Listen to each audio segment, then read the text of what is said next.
يجدد سنته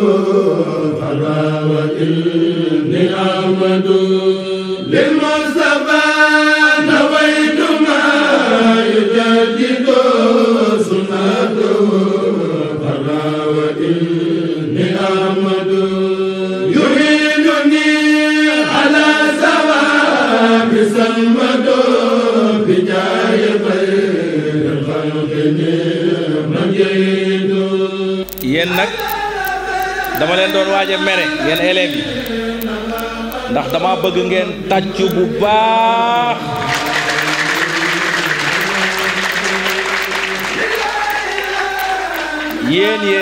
yéen a moom fête bi kon dama bëgg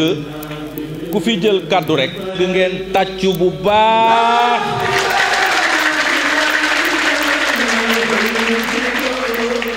yéen a moom fête bi. ma jox leen benn loo xam ne lii nag ci temps yii passé rek la amoon fii ci école bi mu doon njàng moo xam ne mu wóor la mu dëgër ndax yàlla daa def suñu école bi bokk ci école yoo nga xam ne lii lépp lu gouvernement bi def rek dañ ñu tey boole googee ñuñ tey boole ñu kontaan ca lool mu doon dëgg sëñ bi bu mu ñëwee ñuy formé suñ formation boobee dafa ñoo joxoon benn affaire boo xam ne dinaa leen ko jox yéen yëpp ngeen seet ko bu baax. nee na nga dem ba am fukki at ak juróom-ñett xamoo dara demaat ba fanweeri at mënoo dara nga demaat ba juróom fukki at amoo dara nga dem ba yegg 60 ans âge de la retraite mu ne xamoo mënoo amoo mu ne yow moomu dootoo am dootoo xam dootoo mën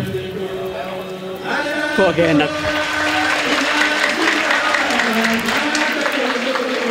te ñun dañoo war a xam am man comme nag dañoo war a xam te am di man ma di leen ñaan yéen xale yi ci yéen lay commencé yéen ñi may dégg góorgóorlu leen ci seen njàng mi ndax yéen xam man am bala ngeen di yegg ci retraite yéen mag ñii fi ñëw toog di ma déglu ñaan naa leen bu ngeen demee seen kër loolu ñu wax ngeen góorgóorlu ba bum dal seen njaboot boobu yóbbal laa leen jox su ngeen demee ngeen xamal seen waa kër ñu war a man war a am loolu daal ngeen yóbbaale ko.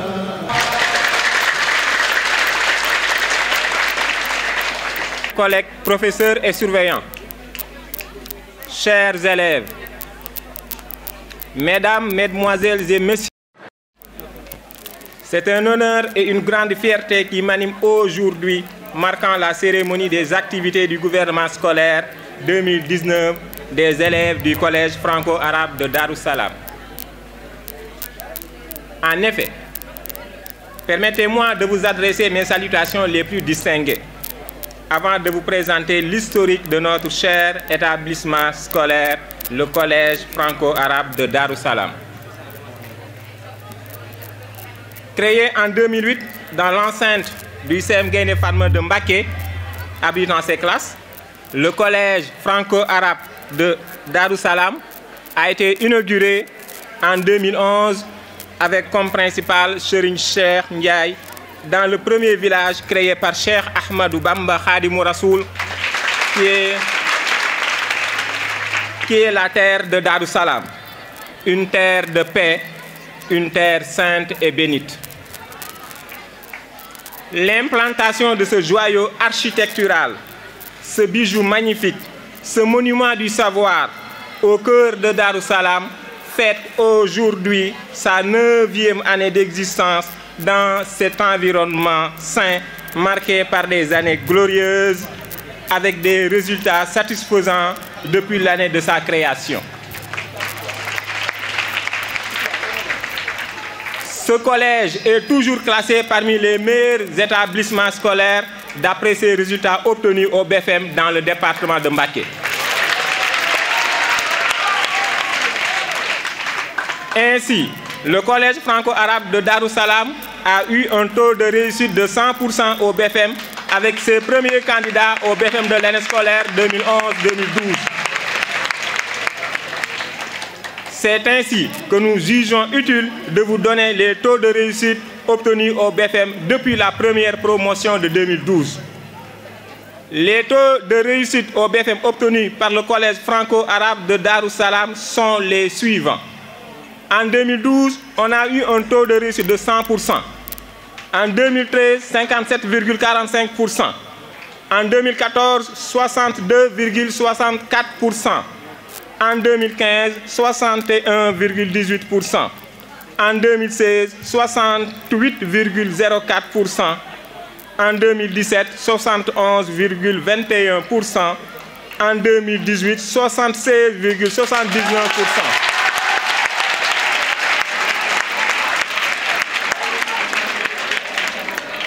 C'est le premier collège franco-arabe de la région de Diourbel, avec un corps professoral dynamique et des élèves très motivés dont leur sacerdoce et la réussite est notre credo. Les élèves du collège franco-arabe sont très distingués dans tous les concours organisés au niveau départemental, régional ou national, avec des prix qu'ils nous ramènent partout où l'établissement est représenté. À cet égard, nous pouvons citer l'exemple de Assou Ndiaye, Miss Mathématiques de la région de Diourbel de l'année scolaire 2012-2013.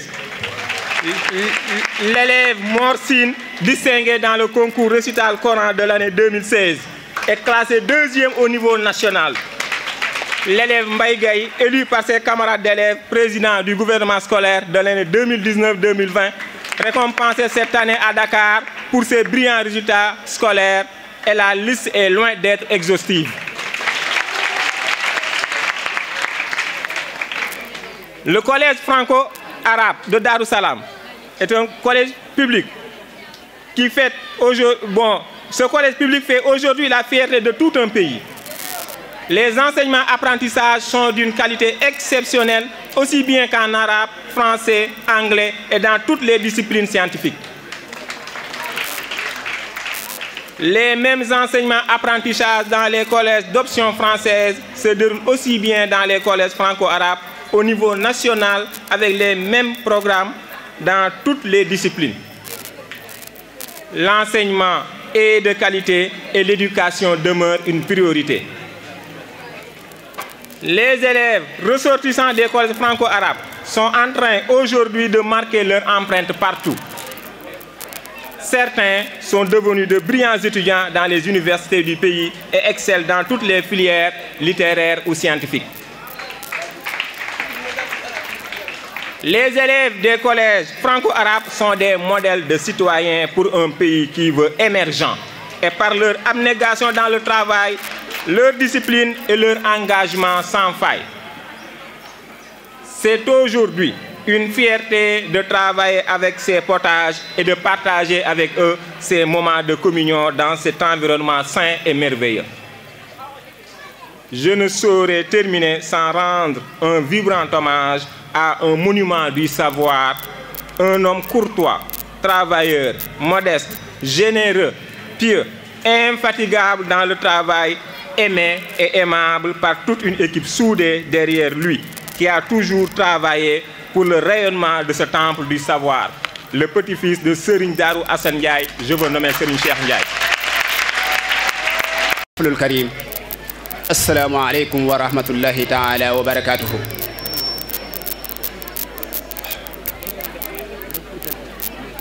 Mbokki jullit yi wax rek nañ bàyyi xol bi mu wax ndaxte xol moo gën a dëggu làmmiñ te li may wax ci moom xëy na dañ ma jël ne ma naa ko wax waaye moom la mboolem collègue yëpp mën a wax ci Serigne Cheikh Ndiaye. maa ngi fàttaliku awwalu liqaa'in jamaana première fois bi nga xamante ne si moom lañ njëkk a daje ma jël sama OS ñëw fekk ko ci bureau bi waxtaan wa nga xamante ne si ak nasaaya ya nga xamante ne si moom ma ko doon jox ba tey mi ngi des ci samay nopp waaye ba tey mi ngi des ci sama xol waaye ba tey mi ngi may li niital yoon wi nga xamante ne si fa laay jaar loolu nag liñ ko waxee day wane dimension bi nga xam ne moom la Serigne Cheikh am ci liñ mën a wax ci ak yaatoom waaye liñ mën a wax ci ak bëgg liggéeyam waaye liñ mën a wax ci sellal gi nga xamante ne si moom lay sellal li muy def képp ku ko xam wala nga nekk ak moom diggante lu mu gàtt-gàtt loolu moom da nga ko xam ci moom mooy li muy def daf koy defee xol bu sell daf koy defee ak yéene loolu nag yaakaar naa bu fekkente ne mën nañoo wax ne mooy sirr wala secret bi nga xamante ne si moo ko may li mu am tey moo ko may mu yóbbu école fi mu ko gën a yóbbu fi mu ko yóbbu ndax xam ngeen école fi mu situé fi mu nekk ci Daaru Salaam bokk ci Touba waaye ñu créé école bi pour mu mën a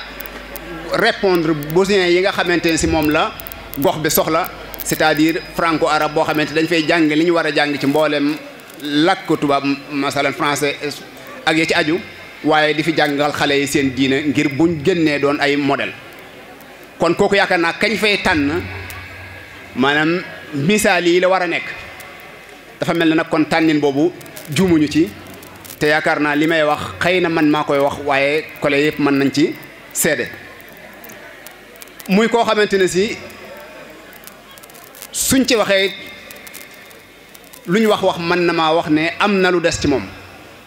waaye daal li nga xam ne moom lañ mën a seede ci moom te muy lu wér ci ñun te muy lu dëggu te mbokk yëpp mën koo seede mooy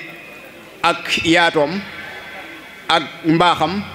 waaye dimension ci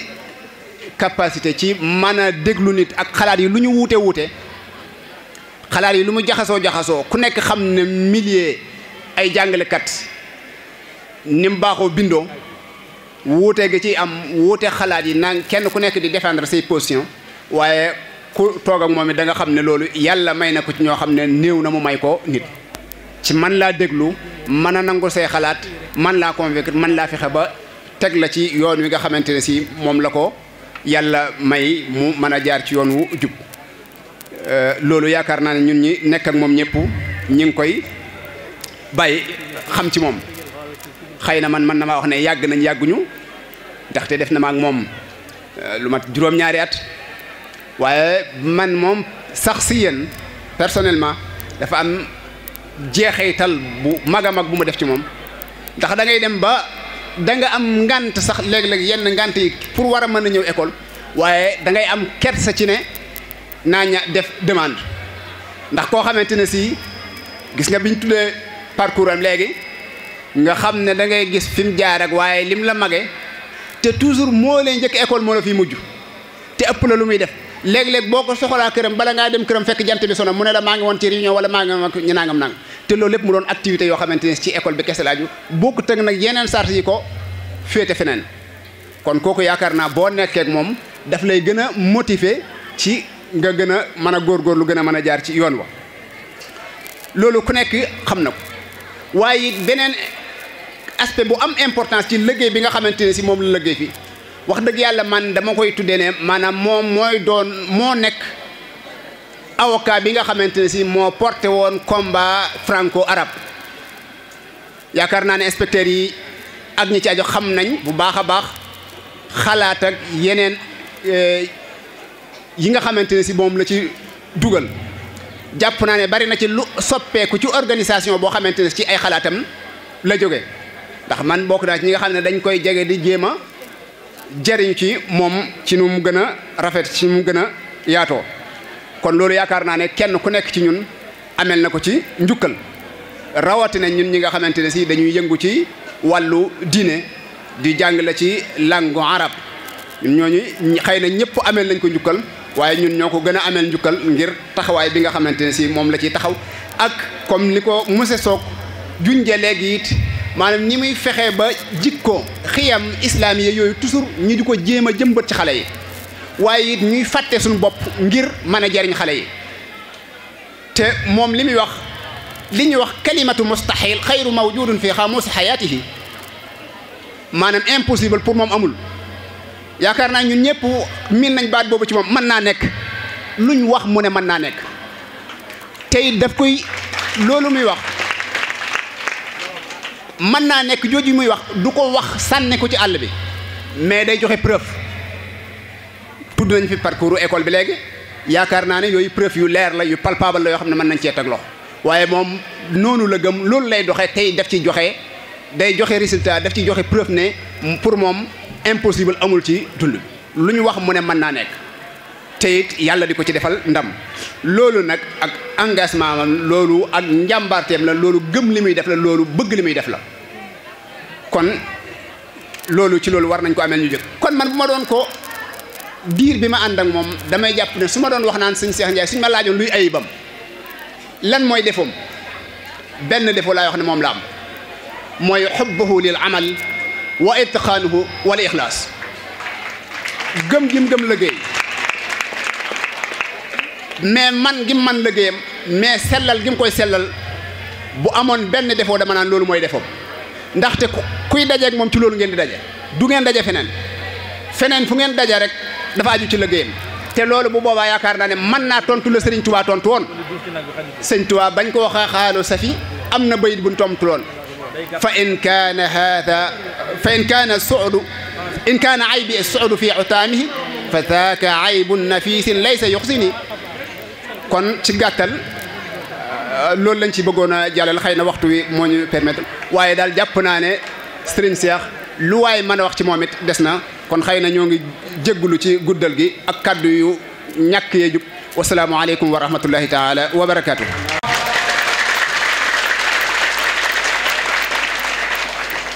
Ibrahima Ndiaye di magam dëkk bi fii ci koñ bi maa leen di nuyu di leen seere principal mii nekk fii lang ak man ci njoboot gi ak nga xam ne njoboot moo ko bëyee yem bët bu te dañ lay yàqal waande moom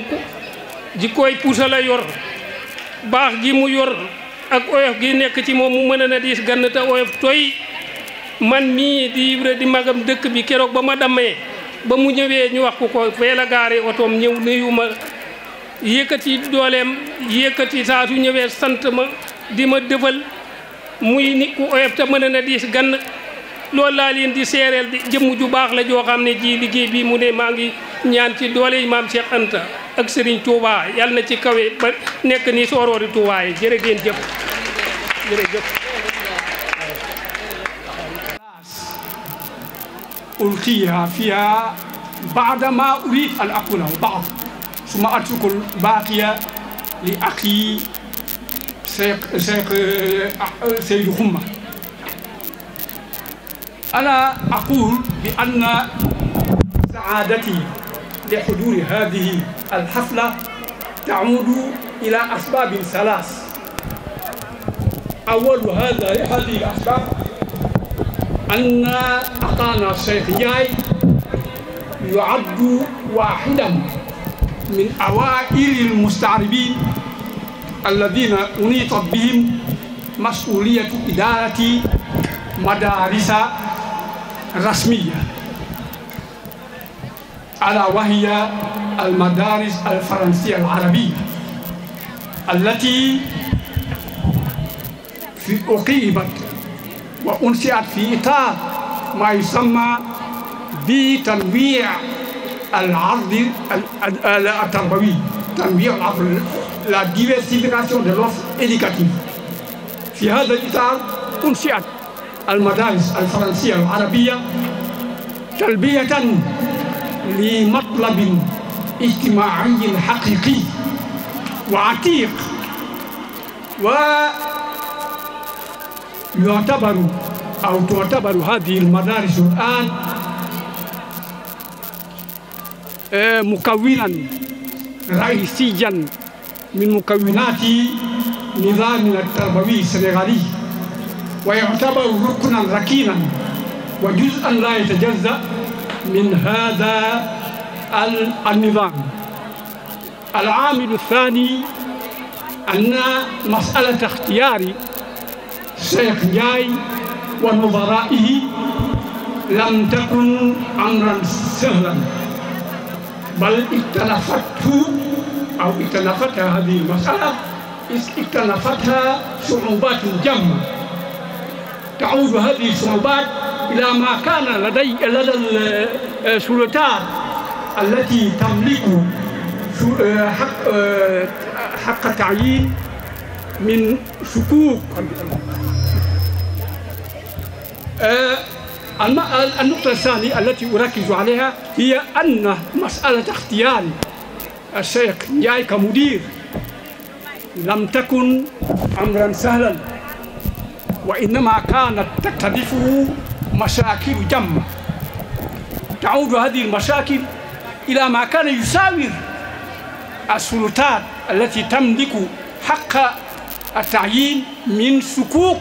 حول كفاءة الشيخ نجاي ونظرائه في تحمل هذه المسؤوليات. والنقطة الأخيرة هي أن الشيخ نجاي بجودة أدائه وحسن النتائج التي حققها أقام دليلا خاطعا وبرهانا ساطعا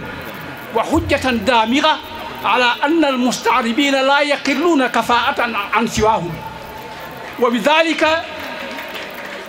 فتح الباب واسعا أمام المستعربين لكي لا يقتصر دورهم بعد على مجرد التفتيش والتدريس، بل دورهم تعدى الآن هذين عاملين ثانيين إلى ثالوث. أصبح دورهم دورا يغطي 3 مجالات. يمكنهم الآن بما ضربه الشيخ نجاي من دليل على أن عندهم كفاءات، أصبحوا الآن يستطيعون أن يشغلوا أدوار التفتيش، وهذا حاصل فعلا، وأن يكونوا متعلمين، وهذا هو دورهم الأصلي، ولكنهم الآن يستطيعون أن يشغلوا مناصب المديرين، ليديروا ويقودوا مؤسسات تعليمية. فإن جودة أداء الشيخ نجاي وحسن النتائج التي حققها والتي أشار إليها من سبقوني لدليل على أن الشيخ نجاي وما أعرفه سيد خمة هو شاهد على ما أقول. عانينا الأمرين أنا وهو، عانينا الأمرين في إقناع السلطات على تعيينه كمدير لهذا المعهد، ولكن النتائج التي حققها برهنت على أننا كنا على حق حينما طلبنا من السلطات تعيينه. وعلى كل حال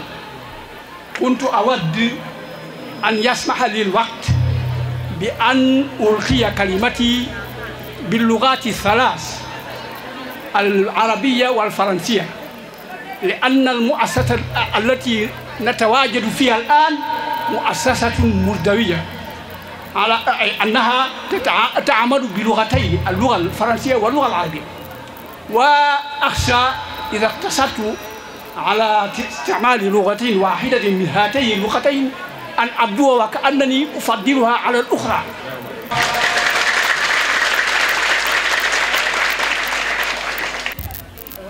Je me nomme Chouno de la CKFA 3. Je vais vous lire quelques lignes de la biographie d'une grande dame extraordinaire. C'est une actrice de développement. Cette dame, c'est Madame Mbacké, Sokhna Astou Mbacké Gaye.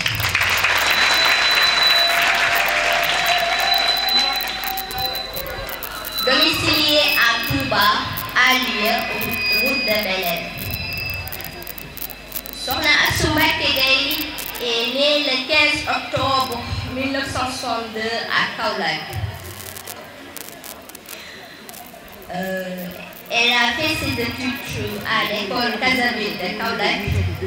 où elle a eu son certificat d'études primaires, élémentaires et entrée en 6e. CEPE 1980 à Kaolack.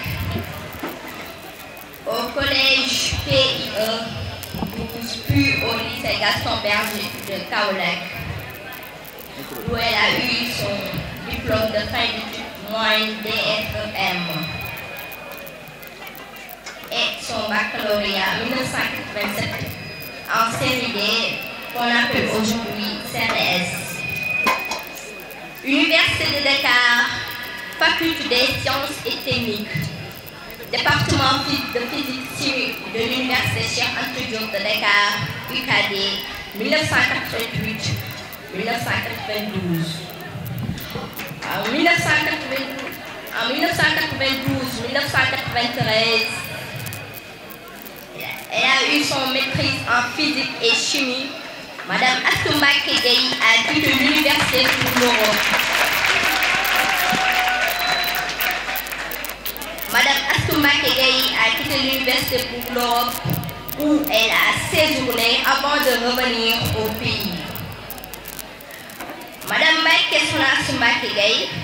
fondatrice et présidente du GIE Touba Darou Salam en 1994. Elle réactive l'entreprise en 2000. 2011,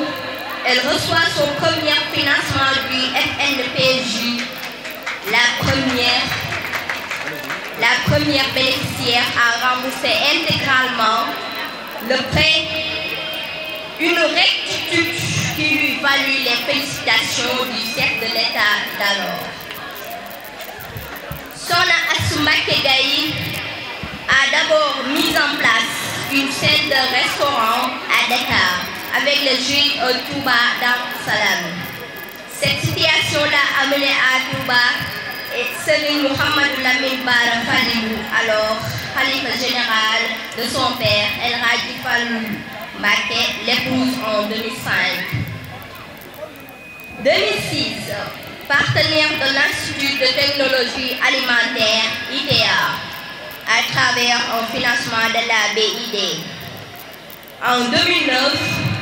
promotrice et PCA de la mutuelle d'épargne et de crédit Touba Darou Salam, MEC TDS. 2010, directrice de l'unité de transformation de céréales locales UTC ELMB de Touba à Lyon. 2011-2012, formatrice en technologie de transformation de céréales locales. 2011-2012, partenaire de l'État du Sénégal à travers le ministre de la Femme pour une journée nationale d'imprégnation à Touba. 2011, agrément de l'Office national pour la formation professionnelle ONFP. 2012, partenaire de l'USAID à travers l'USAID FPL et USAID ERA. 2012, responsable chargé de la vulgarisation dans le programme FED de FED. 2012, convention de partenariat avec l'Agence nationale de la maison de l'utile en amour. 2013, attestation de consultance agréée en lead entrepreneurship.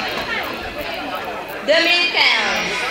attestation de formation en transformation et conservation de produits céréales ITA. 2016, attestation du Fonds d'impulsion à la microfinance FIMF Bambey.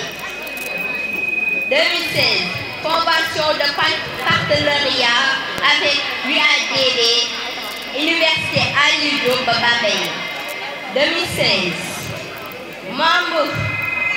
fondatrice du réseau des femmes pour le développement de Touba, RFDT. 2016, responsable chargé du social, du partenariat et des relations extérieures du RFDT. 2017, partenaire du projet des services des entreprises du MIL USDA PSEM, initiatrice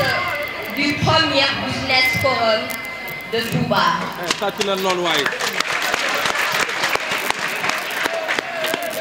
11 juillet 2017 à Darou Khoudoss, Touba. 2017, formation des systèmes financiers décentralisés, SFD, out. 2017, partenaire de la Fédération nationale des boulangers du Sénégal, FNBS. 2018, attestation d'aptitude au travail en équipe dans un environnement multiculturel. 2018,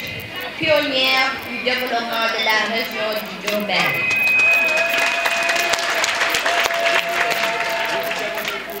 2018, corridor de l'entrepreneur. 2019, présidente du réseau des acteurs de l'agroalimentaire du Diourbel. 2019, présidente de la coopérative des femmes transformatrices de Touba, Cofetram. Alors, cher public, c'est Madame Assouma Kegay. Merci. En effet, le programme a été ficelé comme suit. Le jeudi, une randonnée pédestre de la mairie de Mbacké au collège CFA de Dar es Salaam. Le vendredi, avec des finales interclasses de football et un match de football entre professeurs et élèves et les finales de dîner en herbe des différents clubs. Le samedi, cérémonie officielle des journées culturelles et sportives avec les prestations des différents clubs de l'établissement. Mesdames, Mesdemoiselles et Messieurs, la cérémonie qui nous réunit aujourd'hui est aussi l'occasion de célébrer, fêter, honorer et récompenser nos meilleurs élèves ainsi que les personnes qui n'ont ménagé aucun effort pour la réussite de cet événement. J'en profite pour féliciter et souhaiter une bonne continuation aux différents lauréats qui vont montrer sur le podium de l'excellence. Mesdames, Mesdemoiselles et Messieurs,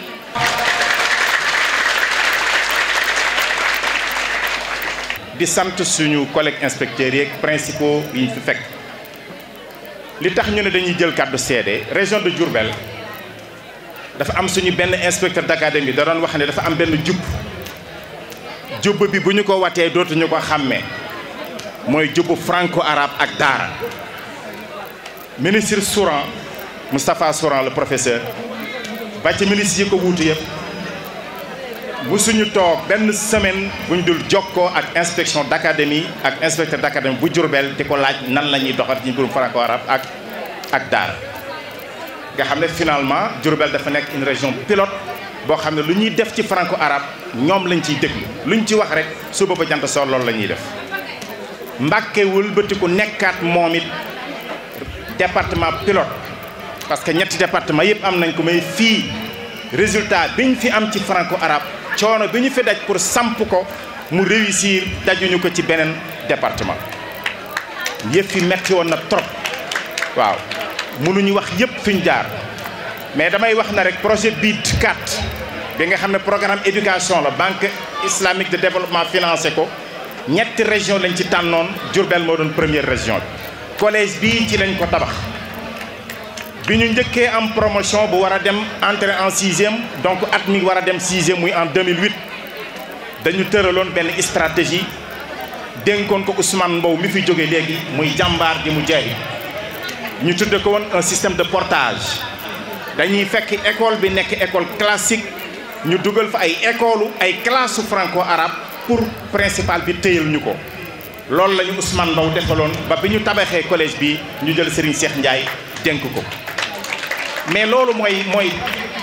jëmmi li ma bëgg a wax lan moo taxoon ñu dénk ko Serigne Cheikh Ndiaye ndax tey bisam la bu ma amoon jot dinaa yaatal lu bari ci fi mu jaar ba war a tax mu mën a am dëgëraay bi mais yéen a ma ko gën a xam ndax Serigne Cheikh la tudd te taalibe Gaynde Fatma la kon loolu rek doy na mook sëñ Amar Diop mii ñoo bokk école bu ñu jànge ci muy école Serigne Cheikh bi ci Touba fële ca Njaaréem ba ni mu génn dem wax nañ léegi palmarèsam ñu tegoon suñu kanam ñetti critères parce que IA daf ñu défier woon li xewoon ci texte yi mooy da ngay compétir pour am poste principal da ngay am grade da ngay am yeneen ak yeneen ñu ne ko comme franco arabe la du ñu accepter nga yóbbu fa koo xam ne du mën a diriger franco arabe ci ñaari aspect mu nekk combat bu mag ba ca niveau ministère parce que syndicat yeeg ñëpp comme poste collège bi rafet na et cetera projet la ku nekk bëgg ko yor ñu tegal ñu ñetti critères ñu ne na principal bi nekk ku bilingue day man arabe man français ñun ñoo définir critères yi na principal bi nekk koo xam ne dafay am rigueur kenn mësu koo xam ci tappale mais na principal bi nekk koo xam ne day am diine nekk yarkat parce que jàngalekat kese soxlawuñ ko ci franco arabe ñu sonn ci lool di ko wër ba Serigne Amar mii neñu Serigne Cheikh Ndiaye bu ko nangoo mën na ko ndax ñett yi ñu wax mu ngi ci moom mu nekkoon ab léewtoo ak moom pour mu nangu ko waaye moom dina si dellu si mais finalement mu nangu ko yaakaar naa tey gàccee luñu ñun dañu demoon ba yërëm ko ci liggéey bi ndax wax nañ ko léegi takka laxasaayam bi di ko teg bu jógee fii ma ngi ca barab ya ca tool ya boofu la mu fa jógee guddi muy këram dañoo dem ba yërëm ko mais ñu ne ko liggéey bi faaw di nga ko def maa ngi fàttaliku première réunion bi ñu def IA xaj na loolu tey laa ko koy wax bi ñu retiré woo ci réunion bi wéet ak inspecteur d'académie booba la ne kii de am naa ci moom yaakaar ni dina mën a réussir affaire bi ba mu bindee rapport indil ñu mu daal ne c'est fini je donne ma vraiment je donne mon accord je pense que kii moom war na ko mën a yor loolu kenn mësu ko wax peut-être donc première réunion la ñëw IA ñu coordonné semaine ba ci topp mu envoyé rapport inspecteur d'académie ni moom accepté na kii moom war na mën a yor école kon boobu ba léegi gàcce ngalaam mais li ñu xamut mooy wax nañ ko léegi arabe làkk la mais xam-xam compétence c'est un physicien wax nañ ko fii léegi mais nit ñi dañu jàpp ne ku jàng arabe aw làkk nga jàng làkk du savoir scientifique c'est un médium de communication c'est pas un savoir scientifique donc moom yàlla boole ko ci loolu ci ñooñu mu nekk polyglotte nañ ko waxee raw ñu bari mais ñu bari yaakaar ne xamut loolu ndax ab yaram ak tegginam yal na yàlla guddal fanam yal na yàlla may ko wér laxasaayam bi yàlla bu mu ko tekki lu may da ko tekkee ji jannatul firdaws te yàlla na yeex mu dem tëri su may teree waxit dama koy xas mu far furi samam xelay xasan sama pij yi di tëf tëfi ma lambu saa tilim di ko tàngal mu jër-jëri ma war ci naar wu góor wu ñu aar même ci ay bukki ma ab bu siñ ma faal xiiram rek di car-cari gileem gu ndaw munta yey peppu da koy wara li lee di baxru bi xale yee ñoo ko daan tari ki tax ma bég di way suñu njiit lii ñu def sang principal mi tax fu ñu dem mbég te may bari principal mi tax bu ñu ba ñu ñuy laaj fu ngeen jóge principal mi tax bu ñu génnee dëkkee tari principal mi tax ba ñu ñuy laaj fu ngeen jóge principal mi tax bu ñu génnee dëkkee tari dañoo yilif ci mat dañu jox yar bu ñuy defar te fonk ab liggéey fu mu ne moo ngi kër kër saxoo di wax dëgg di ñu leeral li muy bëgg di saytu chaque élève ku ci jàngul da lay iri te baax a tax mu doon suñu bàyyi ñun ñu koy bëgge ñu tax ku tooñ ko muy baale ndaxte daa firi ñu tax ñu koy mere ñun ñoo nam ñu tappale te moom du tappale day xëy rek di kër këri sëriñ bi yaay dundal ba nga naan yàlla bon sama e xaajalee la ko maatam def ko comme Paris ku lay bëggal lu bon day xëy rek xasaw ënn ne biir bi mooy dawee Colobane naan ilaa Paris ku lay bëggal lu bon day xëy rek xasaw ënn ne biir bi mooy dawee Colobane naan ilaa Paris na yàlla sàmm la te mu sàmmal ñu suñ état mi ñuy ndamoo bay naaw nii di fër fëri na ngeen ma bal bu baax bu ma juumee damay gone ki dégg ma sant ko ku ci mer tàkk jër-jëri góor booy kat da ngay tëraaloo dara góor du fanaanoo xiif de ni ban la Café Touba ah kon soxlaa ci moom war a def nag c'est fini c'est terminé ana foo bokk Touba nu ne loo defar nu ne Café Touba yow de jàppale nga sëñ bi ca liggéey tubaarkàlla lii waaye nit balay mat nit dëgg day nite te xam nga nite lu koy indee dem sa bitim réew wuti fa boo amee doo fàtte fa nga dëkkoon ñëw indil leen te da ngaa nite yàlla na yàlla jàppale soxna si yàlla na yàlla guddal saw fan. ñoo taamu emballage yi nga xam ne maanaam dafa ànd ak environnement bi waaw moom di ko sant di ko ñaanal ndax lii lépp kat moo ko fi indi moom soxna si dañuy tàcc leen waaye tàcc yàlla nga fekkee déwén ku tàccuwul yàlla na seen booloo añ nga këpp waaw nit ñi nag ñoo koy liggéey yéen a koy liggéey yëpp ci li ma jàngatee mooy soxna as koo leen financé ngeen di defar te nag dégg naa ci waxin moom maanaam la muy financé tegu ca benn yente loolu am maanaam ka yor banque bi nga fekk ko wetam koo xëy na domaine am la may li ma ci xam laa ciy wax ana ki ne banque baa ngi fe ki yor banque baa ngi ah c'est des projets de c'est des projets de qu'on doit financer tout de suite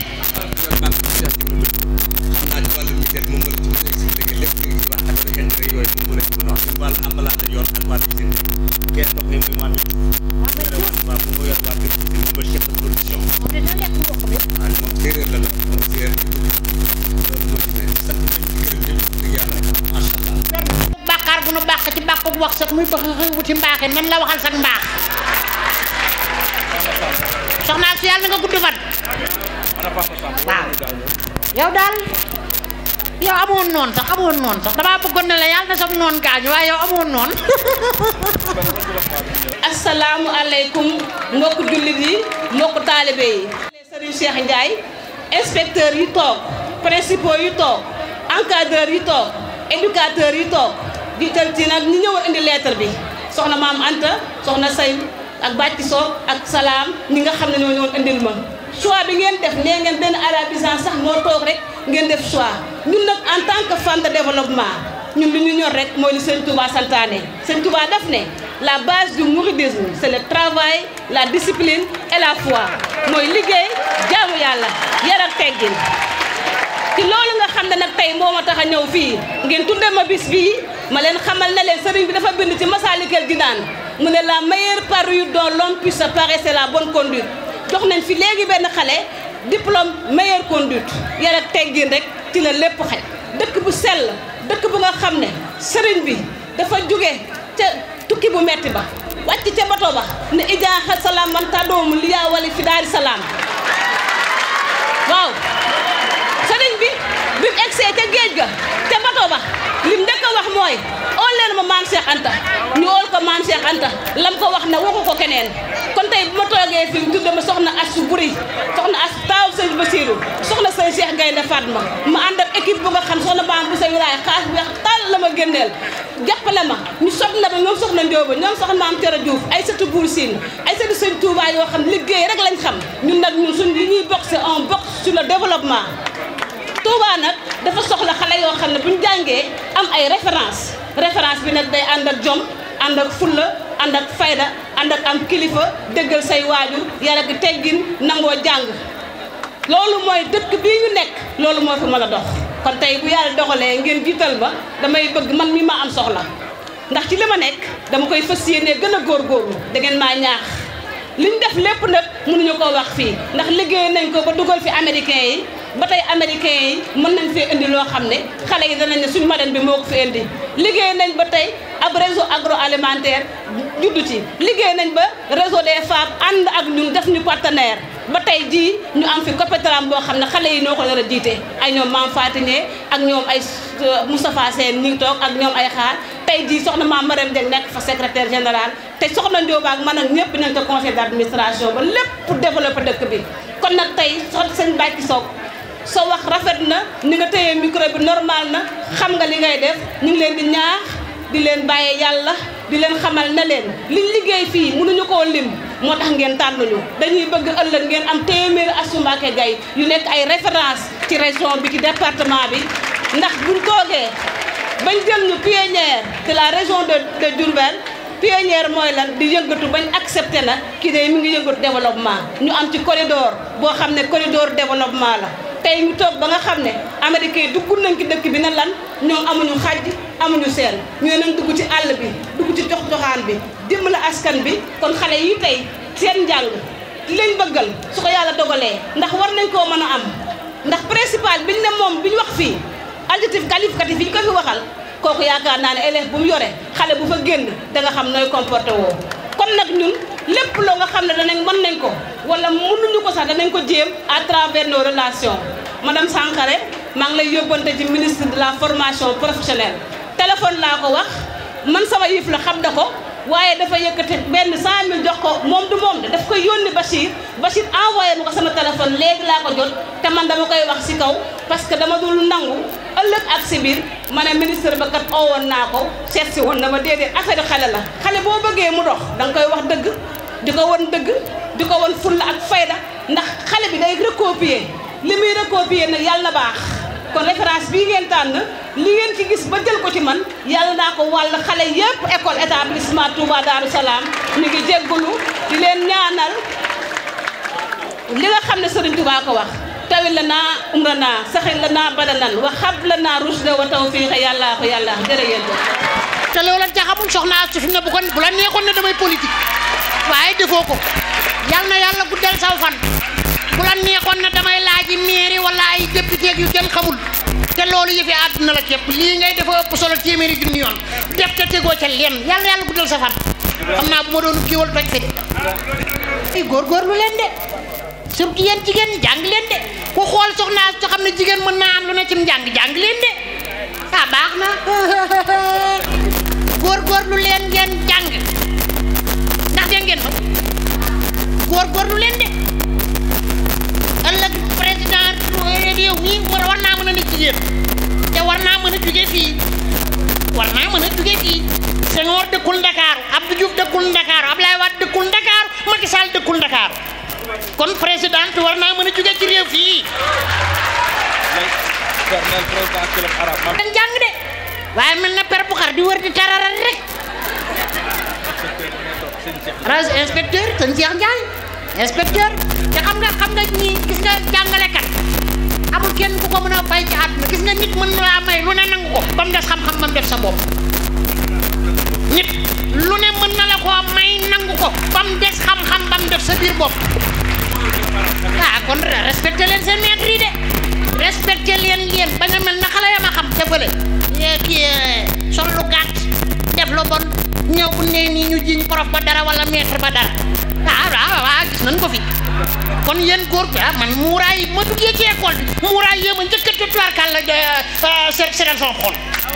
li amul Dakar man ko wax pare ngeen pour nu dugal président pare ngeen non xam ngeen nun koy dugalee moom nanu sant Serigne Bamba dee leen wax jërëjëfe Serigne Touba ca kaw jërëjëfe Serigne Touba ñi nga xam ne ni ñooy suñuy kilifa ci wàllu diine sëñ Cheikh Mbacké jóge fi sànq jaar ci kilifa yi nga xam ne ni ñooy suñuy njiit ci wàllu saytu liggéey bi te inspecteur Kassé nekk ni ci suñu wet mbokki waajuri ndongo yi mbokki jàngalekat yi mbokki élèves yi nga xam ni ñoo fi nekk mboolem ñi nga xam ni tey jii ñoo fi teew ànd ak ñun suñu bis bi mbokki ñi nga xam ne nii ñoo ànd ak ñun ci saytu liggéey bi muy soxna yi nga xam ne nii ñooy satal école bi muy ñi nga xam ne nii ñooy gardien yi ñooñu ñëpp ñu ngi leen di nuyu kenn ku ne ci turam ak santam tey jii ñaari baat rek lan am yoo xam ne nii bëgg nañ koo beral benn bi baatu cant la beneen bi ci des baatu jéggul la ñan la ñuy sant ñan la ñuy jéggulu loolu donc mooy tënk sunu kàddu tey incha allah dañ koo bëgg a wax ci ay wolof jottali ko liñ fi wax lu yaatu la man nañ cee bañ a dellu siwaat kon buñ dellu see ci cant noo ngi sant suñu borom tabaraka wa taala di ko jéggulu ndax li nga xam ne nii tey jii moom lañ fi wax lépp jotaay bi nu toog ak kàddu yi ma fi dégg te ñi ko wax rek ñooy ñi nga xam ne ñoo baax loolu lépp ci ndimbalul suñu borom tabaraka wa taala la suñu borom dafay wax ne ci alquranul karim bu ngeen doon lim xéewal yi suñu borom yi ci seen kaw du ngeen ko mën a peeg kon mel na ne loolu moom man doy naa ci misaal wax dëgg yàlla su ma doon delluwaat ginnaaw di xool li ñu war a sante suñu xéewal yi nga xam ne suñu borom wàccee na ko ci sama kaw war koo sante mënuma koo lim waaye nag dañ koy wëlbatiku def ko ay njëggal di ko jéggalu ak fun masa jaar ba fi ñuy wax beneen bi ci degu kon moo di ne ginnaaw bu ñu santee suñu borom dañuy sant suñuy waajur ñi nga xam ne xéewal yi nu suñu borom defal ci ñoom la ko jaarale foofu bëgg naa fee taxaw tuuti nun sunu waajur wu góor Serigne Mbaye Fallou Ndiaye li nu jàngee ci moom bari na waaye bëgg naa ci wax rek ñaari bind yoo xam ne moom jàpp nan ko te mën nan ne bokk na ci li nga xam ne nii moo nu doon xëcc ci sunu dox lu ci bari dañ ma ko nettali ndax booba sax man gone gu ndaw laa dañ ma koy nettali waaye xaw ma ko Serigne Mbaye Fallou man dañ ma teel a yóbbu daara man dongo daara laa loolu foog nu xam ko nii maanaam moom la nga saal nii dañ ma teel a yóbbu daara xam naa ci juróomi at juróom-benn at yi yaakaar naa du ko ëpp ki ma yóbbu woon Serigne Mor Fall Ndiaye la tudd ci donga yi sëñ Mbaye yu mag yi la ginnaaw bi la ma ko nettali bi ma yóbboo daara dama dem àgg ci daara ji añ jot ñu togg laax teg man may jooy na duma lekk laax xam naa ñu naxanteeg man ba ma añ ñu naxanteeg man ba ma reer ginnaaw bi mu dellu si waat ci Taïf nettali sëñ Mbaye ne ko Cheikh de bi ma ko yóbboo ca daara ja daa tàmbali di jooy ne moom du lekk laax ceeb lay lekk mu ne ko dellul ca daara ja boo demee nga ne ko ceeb bi muy jooy sama ceeb la na dem wuti ceebu boppam loolu noonu mosula deñ ci sama xel ba jàpp mu ne moo ne defe naa ne man lu ma war a def maa ko defal sama bopp kooku benn la lu ma marqué la loo xam ne toujours maa ngi koy dox beneen bi ci tegu Serigne Mbaye Fallou ci biir donga yi naka jekk ñu bari ñu xam sëñ Mbaye daañu ko def dañu daan takk ay néeg bu noor jotee fii ci Taïf Serigne Cheikh Mbacké Gaynde Fatma moo leen daan liggéey loo fenn fu ne liggéey loo na leen fu ñu daan ko liggéey nee na jëmi jamono ñu dajale taalibe yi ñu takk benn néeg ba mu àgg ba nga xam ne nii yëkkati teg ci kaw rek xadd ko moo ci des mu xool ay dongo yu néew nekk mu ne leen na néeg bi jóg ngeen teg ko ci kaw jën benn dongo ne ah li fii de ñi fi nekk néew nañ doole ci lool ñu ne sëñ Bay ne tekk ab diir bañ mel ne dañ ko fàtt mu ne ko diw mu ne ko waaw mu ne ko xoolal puj bii nii dafa mel ne dafa xaw a dëng yéegal nga xëcc ko mu jëm nii tuuti ngeen mu jub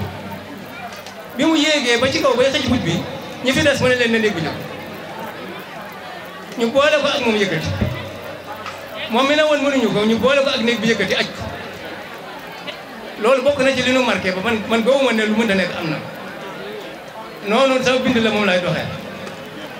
kooku kon def na ci nun lu nga xam ne nii war nañ ko sant di ko ñaanal yàlla fa mu nekk ca albarsaq al muhammadiya suñu borom tabaraka wa taala yokkal ko fa ay xéewal ak ndam sunu waajur wu jigéen soxna Awa Balla Diop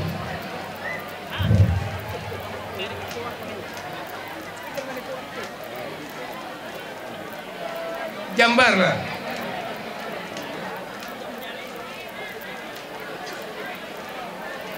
jàngal nañu muñ ak jub Jóob la sant dama koy faral di kale léeg-léeg ma ñëw ne ko soxna si loo bëgg mu ne ma xanaa ngeen jub fi ne loolu saa boo ñëwee loo ko bett soxna si loo bëgg xanaa ngeen jub la lay wax kon jàngal nañu ne jub moom loolu jàngee nañ ko ci moom jàngal nañu muñ itam wax dëgg yàlla nañ ma jéggal rek loolu foog ma nettali ko mënu ma ko ñàkk nettali ay cant la àgg na ci foo xam ne nii moom itam jàng nañ ci moom lu bari ci muñ sëñ Mbakke Xujja kenn la ci taalibe sëñ Bay Faalo yi ñu ko jege woon moo ma ne lii maa ko teewe kilifa bu mag dafa jóge guy mbind dafa yónnee ne na neel boo demee neel sëñ Bay ki mu yónnee taalibe bi ne ko boo demee neel sëñ Bay gan ñi dañoo bari lool ci biir kër gi ci màggal gi te dalukaay yi xat ma bëgg mu wutal ma ab néeg boo xam ne nii lenn ci gan ñi dañ ci mën a dal nee na bi mu ñëwee mu lamb poosam li ci nekk mu jox ko ne ko demal jox ko noo ngi siyaare waaye nag loolu ma incha allah danañ ci taxaw nee bi mu àggee sëñ Mbàkke Xujja moom wax ne bi mu àggee sëñ bi jóg ànd ak ñaar ñett ñëw fekk si ko fi mu nekk ne ko kat sëñ bi li ma soxla léegi laa ko soxla sëñ Mbàkke Xujja moo ma ne sëñ Bay Faalo dafa leen a wone leen dem leen néeg soxna Awa Balla Diop ngeen di bagage yi nekk def ko ci mbaar yëkkati néegu it sëñ loolu moo ma waxal ne noonu lañu ko defee ñu yëkkati mbaar mi dégg ñu yëkkati bagage am yëpp ak gan ñi dugal ko ci mbaar mu fa nekkoon fab néeg bi yëkkati ko yóbbu ko sëñ bi sabal ko ba suñ jonni tey jii yàlla mi ngi koy bàyyee ci kaw suuf yàlla na fi yàgg te weer loolu ba tey jàngale na ne kon warees naa mën a muñ li may wax nii nag loolu li itam bëgg na yaakaar naa ne war naa mën a nekk ay royukaay rek ci ñun nan la ni mën a fexe ba dox kon kooku itam noo ngi koy ñaanal mu gën fee yàgg gën a wér mais nga nuy dégg yaay booy na nga nuy jéggal noo ngi sant bu baax a baax danan jaare ci loolu ngir sant mboolem jigéen ñi sax dañuy wax ne jigéen ñi ñoo ëpp nañu 52% ci société bi kon ñooy genn wàllu société bi man damay wax ne jigéen mooy société bépp ñoo nekk ci kanam ñoo nekk ci digg bi ñoo nekk ci ginnaaw ndax lu góor man jigéen a taxaw ci wet gi ngir mën a nekk kon noo ngi jaarale ci suñu waajur di sant jigéen ñëpp waaye nag itam di sant suñu waa kër suñuy soxna ndax bu ñëwee ci école bi man dara dañ fa bàyyi jàmm waaye suñu fa bàyyiwul jàmm bu ñëwee fii duñ liggéey buñ bàyyiwul jàmm ci soxna yi duñ liggéey suñ bàyyiwul jàmm ci njaboot bi du mën a liggéey noo ngi sant taalib yi nga xam ni dégg nga ñoom la andal liggéey loolu maa ngi jégalu rek nañ ma may fokk mënu ma ko ñàkk a wax beneen bi ci tegu moo di ne loolu waajur yi la ak nag dégg nga ñu jàpp ci ñun waaye dama bëgg a dellusiwaat ci sunu sëriñ Cheikh Mbacké Gaynde Fatma kooku moo nu jàngal lu nekk ci ñun moo ko ci def ndax sunu waajur moom li muy def boo amee juróomi at mu yëkkati jox sëñ bi fu mu la dugal baax na bu la tabaloon ci ndeen bi itam moom mu bëgg loolu mooy bindam noonu la demee woon kooku moo nu waajal lu nekk ci ñun sëriñ Cheikh Mbacké Gaynde Fatma moom la moo nu yar moo nu jàngal moo nu teete moo nu teg ci aw yoon ne jaar leen fii jaar leen fii jaar leen fii moo nu yóbbu Qatar gi nekkoon Qatar ci golf kenn ku ne dégg na ko am nañ fa 11 ans dañu fa fekk 2 fois benn bu ci nekk day taxaw di ñu laaj li ngeen di jàng lu ngeen koy defee di ñu orienté kenn ku ne ci ñun Serigne Moustapha Diop njëkk ngi ñuy toog noo bokkoon liggéey bi loolu xam na ko te leer na ci moom ku xam Serigne Cheikh Mbacké Gaynde Fatma suñu nee Serigne Moustapha Diop njëkk da nga ko xam doomoo ngi nii Serigne Moustapha Diop njëkk junior naka jekk mosunoo ñàkk a tàggale ko primaire ak léegi ba suñu jontee ji ñoo bokkaat toog fii nii ku ñu ne Serigne Cheikh Mbacké Gaynde Fatma yittewoo na njàng ak xam-xam ak lépp luy développement kooku du la jaaxal lu nekk ci ñun moom la formation bu dee defal ma léegi du ma ko mën a ñàkk a wax Serigne Cheikh bi ñuy wutal bourse ñu war a dem jàngi Serigne Moustapha dem moom la jox ay kayiti xale yi ne leen dem leen ngeen wutal leen visa de sortie ca booba jamono Sénégal boo fi bëggee génn da ngay am visa de sortie mu ne dem leen ngeen wutal visa de sortie bi ñu demee dama ko fàttee génne mais lettre boobu mu ngi ci sama kii nii Badiane s'il vous plaît loolu foog ma lire ko fi ngeen gis am na ci sama saak ubbil ma benn enveloppe bu nekk ci kaw kii bi nii benn kii nga ci génneel ma ko dama ko fàtte rek jamono boobu ni jàng jafee maanaam ñun ni jàng jafee tey xale yi da ngeen jàpp loolu baax a baax jàng yombuwuloon ni mu yombee tey yombu woon boobu da ngay am visa de sortie ñu doon laa jox maanaam kii nga dem Serigne Moustapha Dem moo dem Dakar ñu jox ko ay conditions pour xale yi am ay visa mu ne lii kat mënuma ko signé te yóbbu ma ko ci Serigne Cheikh mu ñëw ci Serigne Cheikh lii ko kii bi mu ne ko demal nga signé ko ñu jàngee dèjà teg loolu kan moo xamal ñooñu ne bu ñu dellu see bu xale yi dellu see fekk leen demal nga signé li nga war a signé xale yi am visa dem jàng kan moo leen xamal ne bu ñu dellu see ëllëg maanaam fekk leen loolu ci ndajeem sëñ Mountakha mii rek laajaat naa ko sëñ Moustapha Dem ne ko man kat loolu dama ko confirmer parce que man xam naa ne dama ko jëlee ci sëriñ Alaaji Moussa Diop Kayal mu ne ma loolu day man dama mën a fàtte waaye waxi sëriñ Cheikh Mbacke kay defaat ma la lettre bi danaa ko lire mi ngi ma denc ba suñu jonte ji original bi mi ngi ak man te loolu depuis 2072 la woon li ci am kii moo di ne dañoo bindoon ne xale bi ngeen di jël di yóbbu su demee maanaam buy dem la koy yóbbu bu àggee la mu fay nekkee bu ñibbisee ëllëg réew mi amee lu ko dara réew mi amee lu ko dara dama leen wax ne man mosuma bind fenn nañ ma def principal sëñ Amar mii moo ma woo ne ma de am nañu école boo xam ne yaakaar nañu ci gàntal naa ko benn yoon mu woote waat ma gàntalaat ko mu woowaat ma xalaat guddi ah man kat bu fekkee ne nii dañ maa jox benn responsabilité ci wàllu liggéey ci biir réew mi ma am na beneen kii la ma gàntal ko DCA D1EA Dakar le 12 octobre 1972 loolu mi ngi bëgg a yàgg xam naa ne ci bari ñu mag baba juddoo gu ma kay le ministre de l'éducation nationale à monsieur Cheikh Ndiaye secrétaire SC El Hadji Moustapha Diop BP 32 Diourbel. Comme suite à votre lettre en date du 19 novembre 1972, j'ai l'honneur de vous faire connaître que le ministre de l'Éducation nationale ne s'oppose pas à votre sortie du territoire national pour poursuivre des études en arabe. Qatar, Golfe arabique.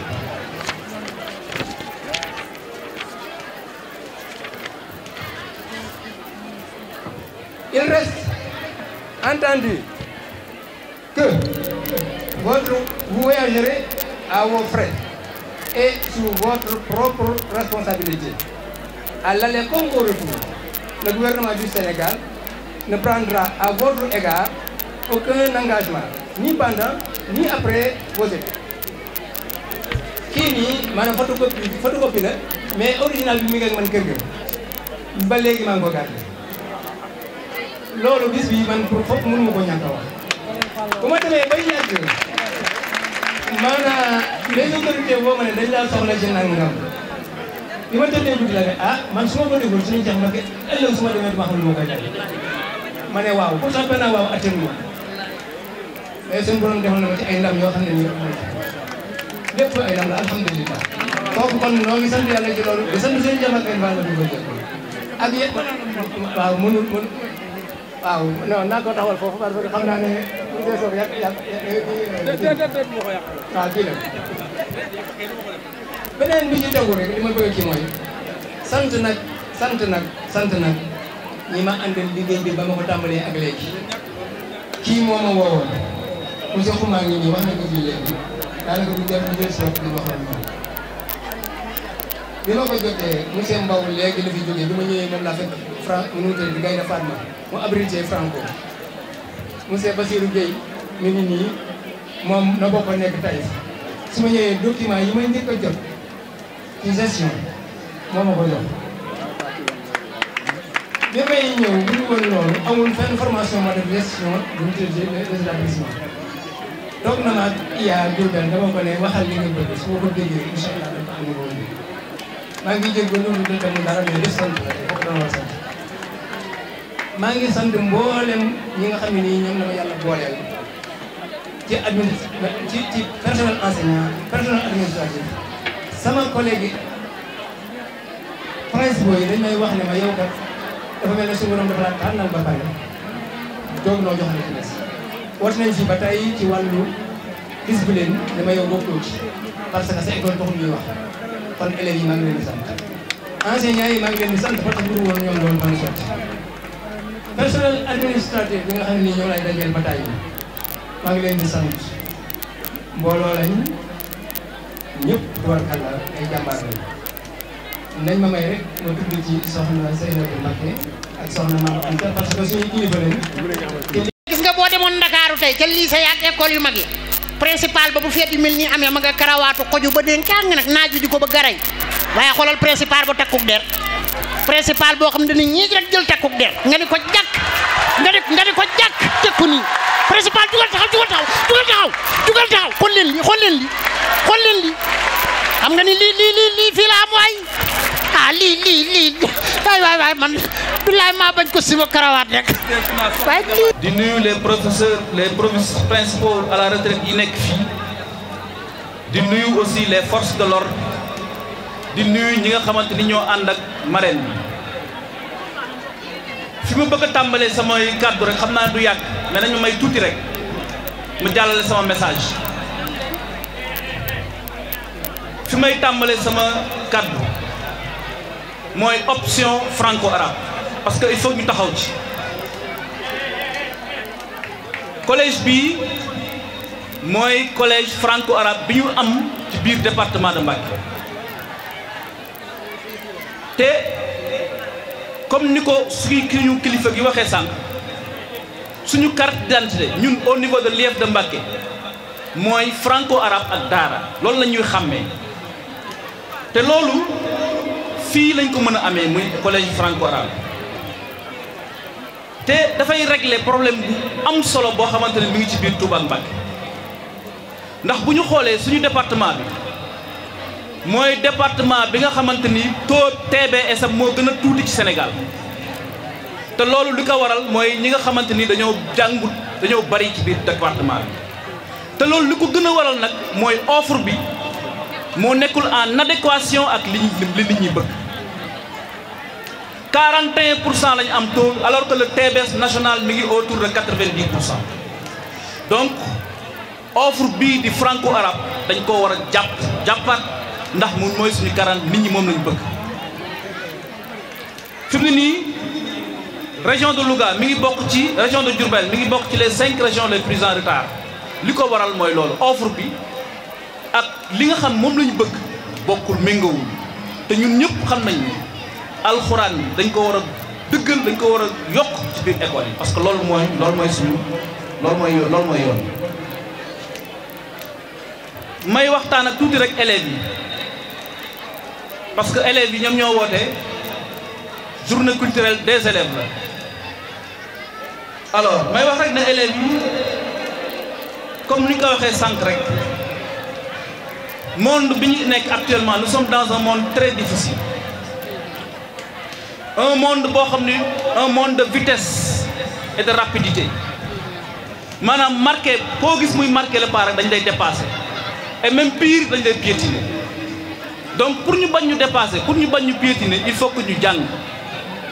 parce que jàng rek moo yor réew sànq rek monsieur Sock mi ngi koy wax man dama jàpp ne Sénégal on est en train de faire fausse route parce qu'on parle du pétrole on parle du gaz on parle d'autres choses, d'autres ressources naturelles. Mais pour moi, la seule ressource naturelle valable, c'est l'éducation. La seule ressource naturelle valable, c'est l'éducation. Madame Tchona Bini, pétrole, ak gaz, bi ko defon ci éducation, ken waxatul Sénégal. Alors donc dañ leen wara jappalé wat xalé yi bu baaxa baaxa baax. May ñëwaat nak ci marraine bi. Sank dafa am geul bu wax lu am solo ci marraine bi. daf ne ku ko fréquenté du la escanté moom boo ko fréquenté du la escanté dama jàpp terme bi moo tax madame maa ngi lay dénkaat école Darou Salam parce que école bii nag li ma fi ñëw bari na sama école la ñëpp ràññi nañ ma fi parce que damaa xam ne c'est l'offre la plus pertinente au niveau du département donc dama lay ñaan rek lii ngay def xam naa ne yaa ngi def lu bari de mais lépp loo gën a mën a yokk pour école bi dem def ko ndax école bi moom mooy avenir u Sénégal mooy avenir u département bi. Vraiment nag rendre nañ ma compte par rapport à tout ce que vous avez fait lépp li nga def ci pour réussir activité li ma lay wax mooy li nga def ci école bi pertoo ko sànni woo say moyens parce que éducation ku ko jàppale rek jàppale nga réew mi. di waxtaan ak tuuti enseignants yi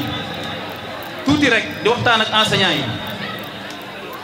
vous êtes dans une aventure exceptionnelle actuellement nii lii c'est une expérimentation boo xamante ni boo leen ko réussir rek école franco-arabe yi dina gën a yokk ci Sénégal donc jàpp leen ci rek ngeen def cette école là une école d'excellence xam nañ ne résultat yi mi ngi ñëw mi ngi baax mi ngi dox mais fexe leen ba école bi nekk une école d'excellence te loolu ci seen farlu la mën a nekk seen góorgóorlu may ñëw nag ci principal bi di mujjee ci moom may ñëw ci principal bi dama ne nit pour ñu wax ne un bon manager la ci ñetti yëf lay tegu benn bi c'est le statut bu ñu la nommé principal rek am nga statut beneen bi c'est la compétence li ñu wax ci cursusam lépp dégg nañ ko ñëpp xam nañ ne il est très compétent beneen bi nag mooy c'est l'acceptance loolu la gën a réussir ci biir école bi l'acceptance nit ñi nangu nga jiite leen loolu yombul fi ma koy xamee mooy soq mi ngi fi ñëw démb mi fi ñëw daaw il m'a supplié daf maa saraxu ngir ma ñëw teew bis loolu dafay wane ne moom mii ku baax la te ni mu la jàppee moom ba may saraxu moom la ñu ci def ñëpp jàppee donc monsieur le principal vraiment vous êtes un très grand manager ma ne nag sa démarche rapide et mesurée montre à suffisance ses qualités exceptionnelles et pragmatiques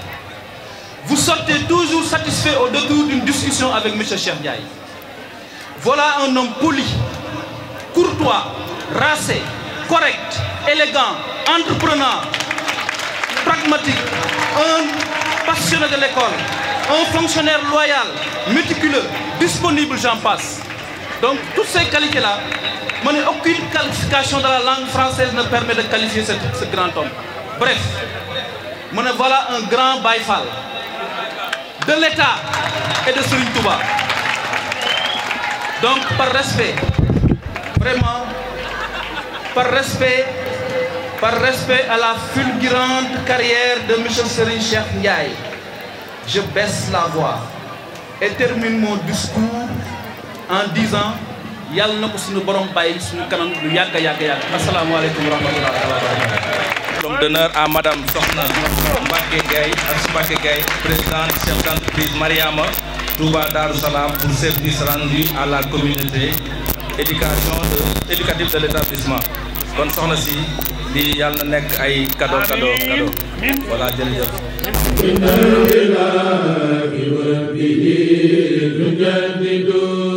دين سوى إسلامه لا يقبض